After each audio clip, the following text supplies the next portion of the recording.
The NBA crew here at Chat Sports is trying to infringe on my time as NFL host. They want to do NBA shows on Chat Sports. So let's establish that NFL is still king around here. If you like the NFL more, spam NFL for me in the comments section.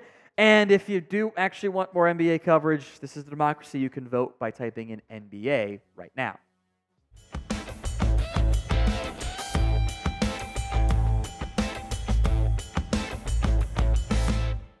We begin with the NFL, really news of the day. That is Tyler Boyd. The Titans have signed Boyd to a one-year deal worth up to $4.5 million. I think a pretty good value for a player who, yes, his production has declined in recent years, in part because of the presence of, having Jamar Chase, having T. Higgins, having all of those things.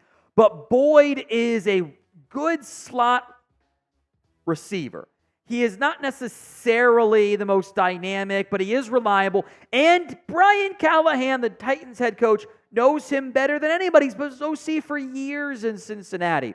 And there were some drop issues, by the way, but he does have some reliability in the slot and gives them a piece that adds to a heavily invested wide receiver room right now. They paid massive money for Calvin Ridley, trying to correct the wrong of trading away AJ Brown. They have DeAndre Hopkins. They've now added Boyd to man the slot over Kyle Phillips. Nick Westbrook-Ikine, if he's like your receiver 5, you're in good shape. They drafted Jaquan Jackson late in this year's draft, and they have Treylon Burks. And this is what I am most intrigued by. Because look, Hopkins and Boyd probably aren't going to be long-term pieces, but the Treylon Burks trade rumors are about to appear, if they haven't already, with a vengeance. The additions of Ridley, keeping Hopkins, adding Boyd, even a draft pick, I think puts Treylon Burks firmly on the hot seat. And I would not be surprised if he ended up getting traded. Because let's be honest, as much as I think most people liked him coming out of the NFL draft, and I had a second-round grade on him, which was lower than most, but he was still a top 32 player for me, the production's been a pretty massive disappointment. There is a very limited sample size of wide receivers who put up that level of production. We're talking not even getting to 700 yards in their first 2 seasons that eventually end up becoming premier players. To an extent, it's kind of like the whole bad quarterbacks are always propped up by the Peyton Manning year 1 interception stat that has never really been duplicated. And, receivers struggle on propped up by Devontae Adams will slow to start his career. Now look at him. That's how it tends to go. They try to use that as the outlier as the evidence of why it will still end up working.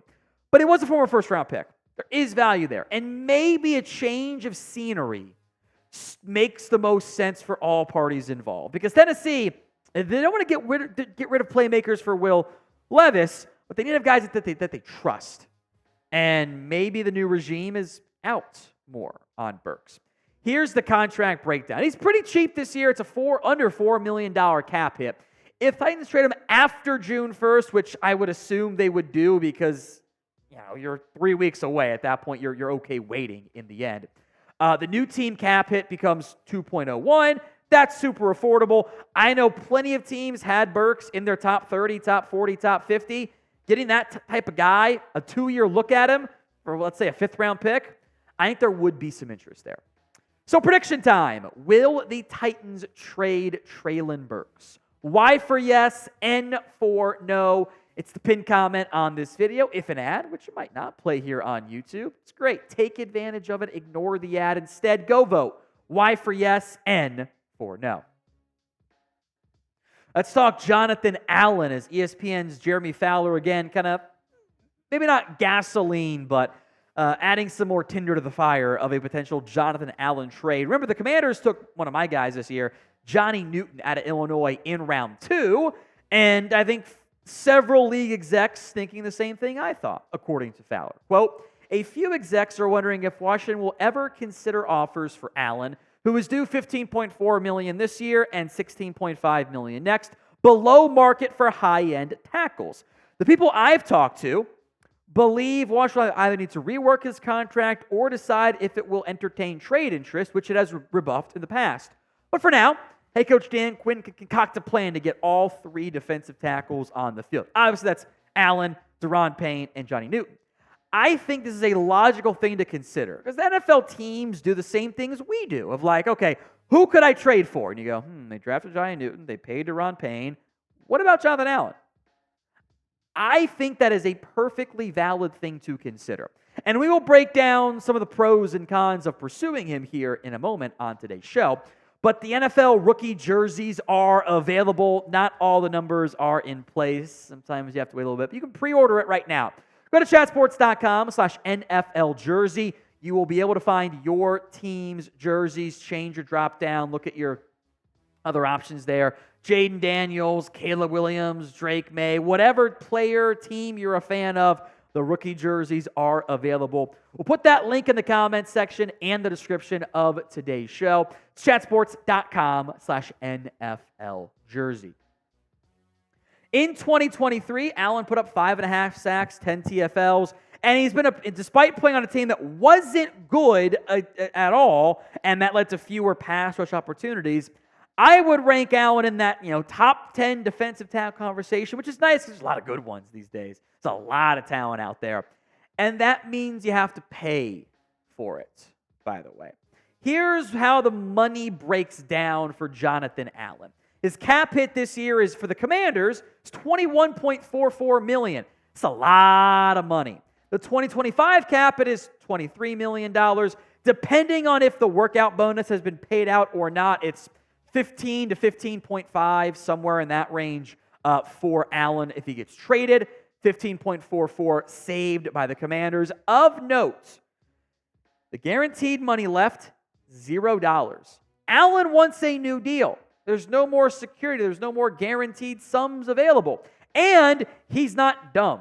He has seen the defensive tackle market skyrocket. I'm going to include Aaron Donald on here, even though he is retired, because I do think that directly informed the eventual Chris Jones deal. So I do want to explain why there's that weird gap between 1 and 2. Plus, there were a lot of people tied in the $20-ish million range. So obviously Donald's retired, but I think it's still worth mentioning since that was signed as part of this tier. Christian Wilkins got $27.5 million. Matabike, Brown, Williams all got 24. Simmons got 23.5. If you trade for Allen, it only costs you 15.5, whatever million bucks. But you're probably going to give him a big fat new deal. And then that kind of brings down the trade value a little bit. The goal is 376,000 subscribers here on Chat Sports. Appreciate everyone who subbed during our NFL draft coverage. If you haven't already, join us. Hit that sub button right now. Najee Harris has been linked in trade rumors specifically to the Dallas Cowboys. Now, as someone with no life, I am very good at finding the actual source of trade rumors. Now, or any rumor out there. Now, what had happened originally was, FanSided does a trade idea after the report we'll get to in a minute. Bleacher Report, others say multiple reports state. Now, the issue was they never actually linked the reports. It was kind of a bad game of telephone where one aggregator said it was multiple reports, then another, then another, then another, then another. The original one was this one. John Frisella, however you pronounce it, says, per my discussions with my Pittsburgh source this evening, his whole thing is he claims to have a source in each city. Not how it works. The most likely landing spot for a Najee Harris trade is the Dallas Cowboys. Now, when we discussed this on our Cowboys show, I went, this does not pass the smell test. This is the same guy that said Aiyuk had demanded a trade. Agent said you need better sources. And John says, well, he never disputed it technically. I'm like, dude, what does you need better sources mean? And he'll cling to like the half-truth and say, see, I was right. He's not a credible source.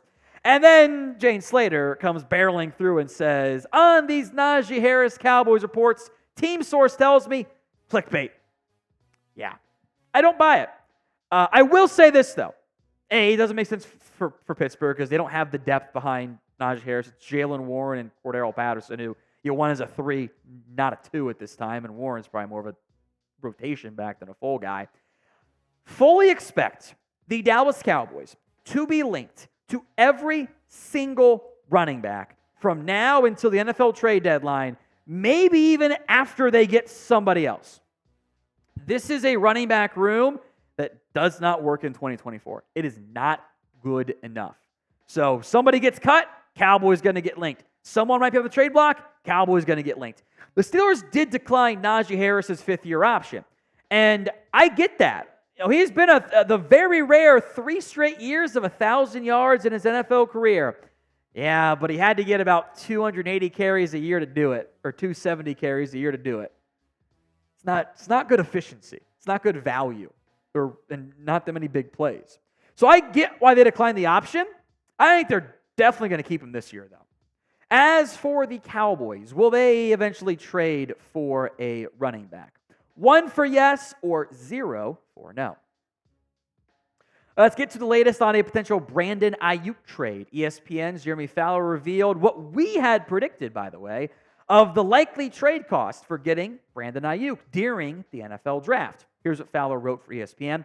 Multiple teams told me they had interest in Brandon Aiyuk, but they believe the Niners wanted a first-round pick for him, with one comparing to that of AJ Brown, who went from Tennessee to Philadelphia in 2022 in exchange for the 18th pick and a little bit more, actually. The Eagles then signed him to a 4-year, $100 million deal. Trading for Aiyuk would have required a new deal and a premium pick.